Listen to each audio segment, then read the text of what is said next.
आज मैं बेहद व्यथित हूं और मैं सीधे आपसे बात करना चाहता हूं।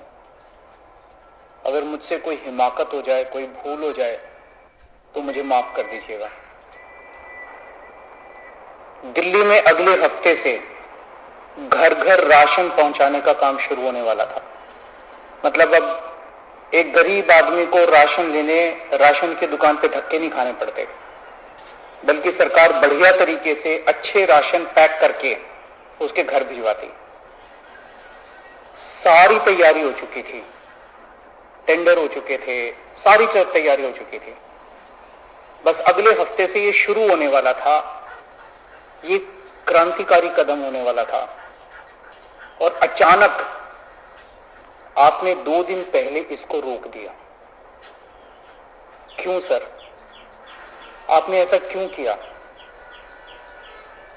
पिछले 75 साल से इस देश की गरीब जनता राशन माफिया का शिकार होती आई है।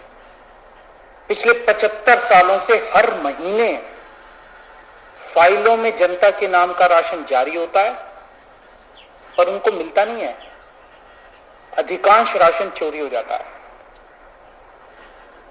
ये राशन माफिया बहुत ताकतवर है सर, बहुत ताकतवर।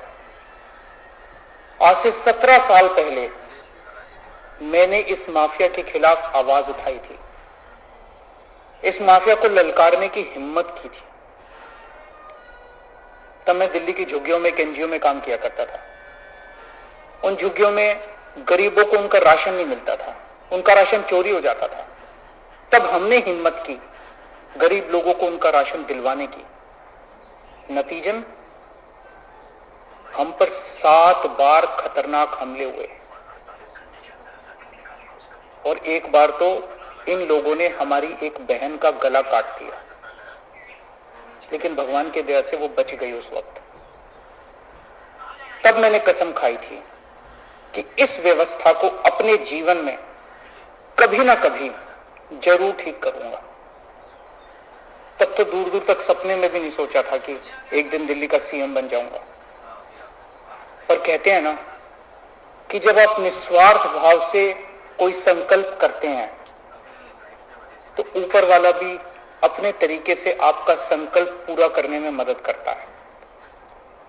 इस ब्रह्मांड की सारी शक्तियां आपकी मदद करती हैं। इस राशन माफिया के तार बहुत ऊपर तक हैं सर। 75 साल में आज तक कोई सरकार इस माफिया को खत्म करने की हिम्मत नहीं कर पाई। दिल्ली में पहली बार एक सरकार आई है जिसने ये हिम्मत दिखाई है।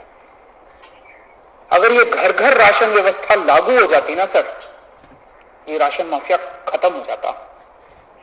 पर देखिए ये राशन माफिया कितना ताकतवर निकला।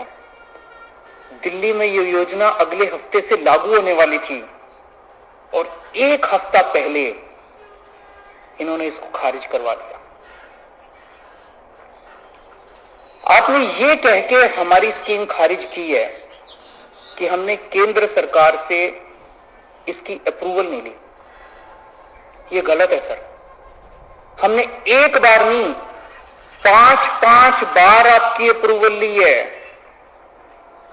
ये रही सारी चिट्ठियां। केंद्र सरकार को हमने इतने सारे खत लिख के बताया कि हम ये योजना दिल्ली में लागू करने जा रहे हैं। कानूनन हमें दिल्ली में ये स्कीम लागू करने के लिए केंद्र सरकार की कोई अप्रूवल लेने की जरूरत नहीं है।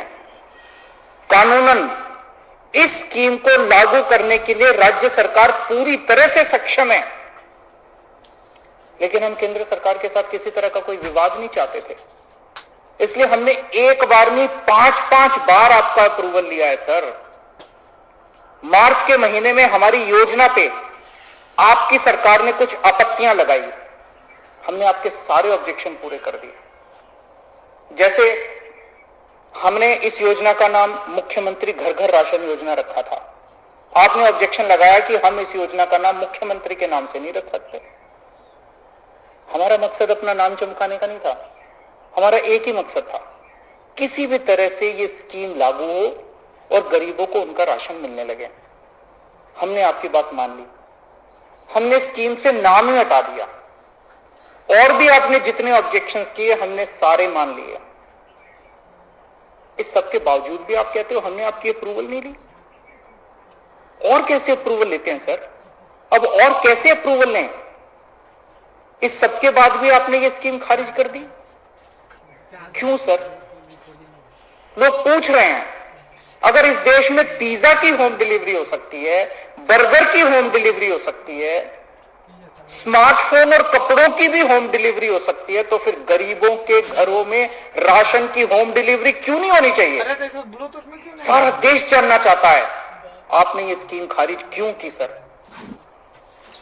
आपने ये भी लिखा है कि चूंकि राशन दुकानदारों ने दिल्ली हाई कोर्ट में इस योजना के खिलाफ केस कर रखा है, इसलिए ये स्कीम खारिज की जा रही है।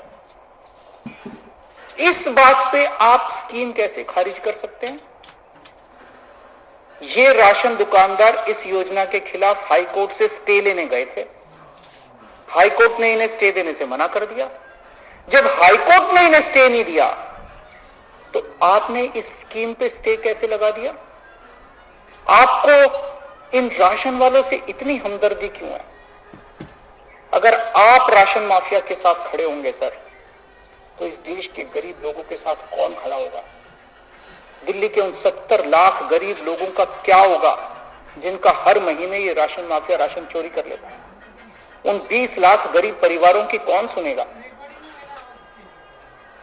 और एक बात, उस हाईकोर्ट के केस में केंद्र सरकार भी पार्टी है। कोर्ट में केंद्र सरकार ने अपना जवाब दाखिल किया है।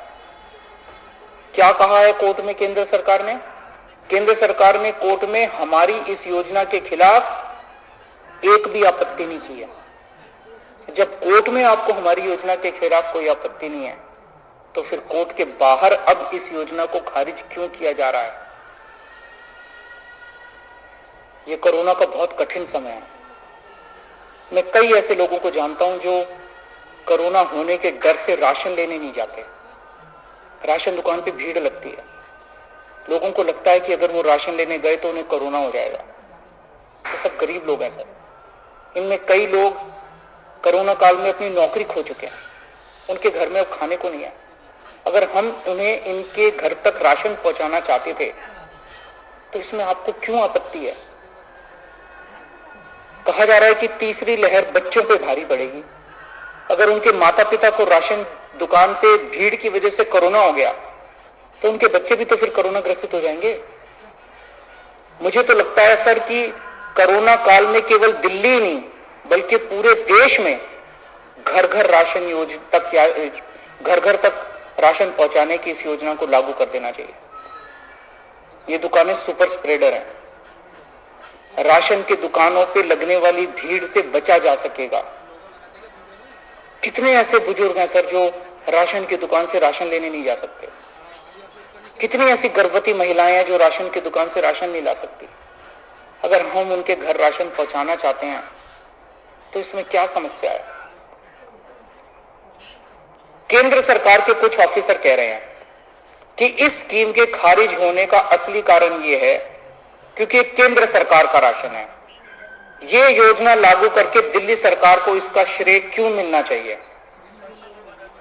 सर यकीन मानिए, ये काम मैं रत्ती भर भी क्रेडिट के लिए नहीं कर रहा। मेरा सिर्फ एक ही मकसद है, किसी